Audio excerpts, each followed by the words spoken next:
Hello everyone, and welcome to Let's Go Nihongo. This is Lead Yakuza with Japanese lesson number 2, Pronunciation Plus. Today's lesson will expand upon the previous lesson by introducing the remaining sounds that you will encounter in Japanese. As you will learn, these sounds are represented by the same hiragana from before, except this time they are either combined with other characters or have additional marks to change the sound. In this lesson, we will cover the dokten, the handokten, combining characters with ya, you, and yo, double consonants using the small tsu, double consonants using and long vowel sounds. As a refresher of the last lesson, let's review the characters and sounds that we learned in lesson 1. A, I, U, E, O, Ka, Ki, Ku, Ke, Ko, Sa, Shi, Su, Se, So, Ta, Chi, Tsu, Te, To, Na, Ni, Nu, Ne, No, Ha, Hi, Hu, He, Ho, Ma, Mi, Mu, Me, Mo, Ya, Yu, Yo, Da, Di, Du, De, Do, Wa, O, Some of these characters, 4 sets can have their sound changed with the addition of a dokten. Those 4 sets are the K's, the S's, the T's, and the H's. The K gets replaced by a G when the characters have a dokten.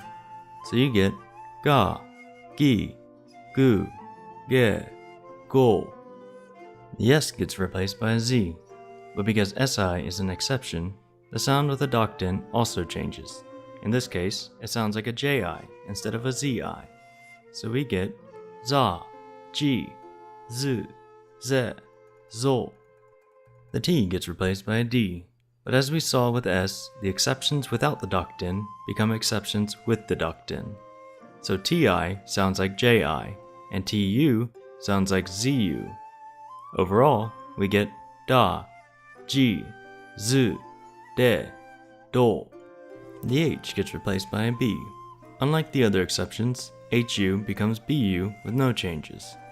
Put it all together and you get ba, bi, bu, be, bo. So let's take a look at all the characters and sounds that we just learned. As a side note, when typing, writing, or reading, the hiragana character will not change except for having a dokten.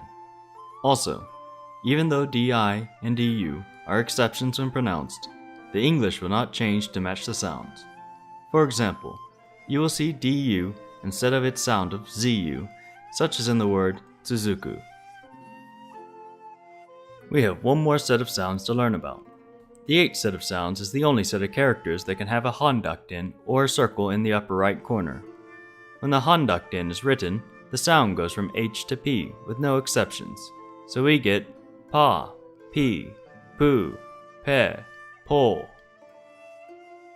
Let's take one last look at the sounds that we have learned today before we move on. Now we will look at the sounds that are made by combining certain characters with ya, you, and yo. But first, here are some notes about when and how we see these combinations. When combining characters with ya, you, and yo, these 3 characters are written in a smaller size. The only characters that combine with ya, you, and yo are all in the E sounding characters, excluding E. When combining a character with a small ya, you, or yo, the sound that results from the combination is the consonant plus ya, you, or yo. So let's take a look at those combinations. Kya, kyu, kyo. Sha, shu, sho. Cha, chu, cho. Nya, nyu, nyo. Hya, hyu, hyo. Mya, myu, myo, rya, ryu, ryo. The sounds that we learned today can also be combined with ya, yu, yo. Ya, gyu, gyo. Ja, ju, jo. Bya, byu, byo. Pya, pyu, pyo. Because di sounds just like zi, we don't see this ya, yu, yo combination with this character of hiragana. Next, we will discuss double consonants with a small tsu. When characters are followed by the small tsu, the preceding sound gets cut short. An example is zashi versus zashi. When written in English, it is represented by a double consonant of the following character, even though it is the character before the small tsu that gets cut short. Here are several more examples. Shuppatsu, shuppatsu. Hikkoshi, hikkoshi. Happa, happa. Irashaimase, irashaimase. Ishun, ishun.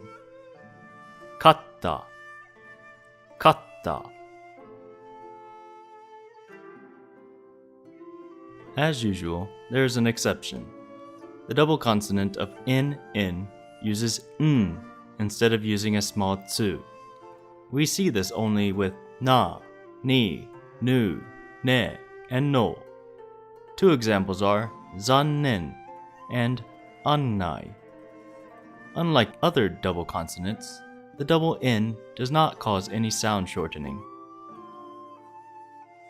Now to discuss long vowel sounds. Long vowels are represented by a double vowel, so it is opposite of the double consonant which shortens sounds.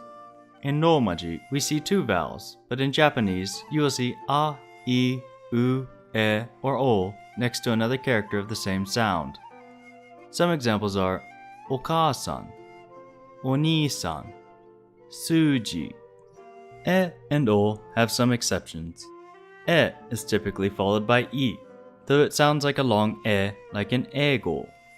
Though some words actually have e next to e, like in the words onee-san. O is similar in that it is typically followed by u, though it sounds like a long o, like in otou-san. But as you may expect, sometimes o is followed by o, like in the word to. As a last bit of extra information, we will encounter words that drop the majority of the vowel sound when pronounced. Another thing to note is how the Japanese language accents certain syllables in words. This can change the meaning of the word and distinguish between words that are spelled the same in hiragana. But we will see more of this in the future. And with that, we end the lesson. Thank you everyone for watching and learning with me. Please like the video if you enjoyed the lesson and subscribe if you are looking forward to the future lessons. Hope to see you next time. This is Lead Yakuza saying domo arigatou gozaimasu.